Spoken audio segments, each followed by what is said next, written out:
अर्थसंकल्पात ओबीसी महामंडळाला केवळ 5 कोटी रुपये दिले आहेत असं म्हटलंय जयंत पाटलांनी। सरकार ओबीसींची घोर फसवणूक करत असल्याचा आरोप जयंत पाटलांनी केलाय। नाशिकच्या कुंभमेळ्यासाठी अर्थसंकल्पात एकही रुपया दिला नाही असं जयंत पाटलांनी म्हटलंय। कुंभमेळ्याबाबत सरकार उदासीन असल्याची टीका जयंत पाटलांनी केली आहे। ओबीसी महामंडळाला फक्त 6 कोटी रुपये दिले।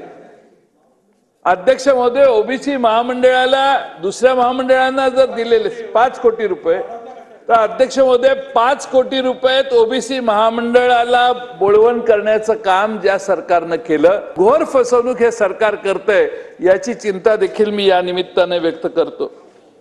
कुंभमेळा झाला, आता सिंहस्थ 28 महिन्यावर आलेला आहे आणि एवढं मोठं बजेट आणि त्यात सिंहस्थाला 1 रुपया पण दिलेला नाही। भुजबळ साहेब, पूर्वी आम्ही मंत्रिमंडळात एकत्रित काम केलं त्यावेळी सिंहस्थ मेळावा येण्याच्या आधी 3 वर्ष आधी याची तरतूद करून खर्च करून त्याच्यावर उत्तमपणाने काम झालं। पण हे सरकार या बाबतीत सिंहस्थ मेळाव्याबद्दल उदासीन आहे, ही अतिशय गंभीर बाब आहे। दुसऱ्या बाजूने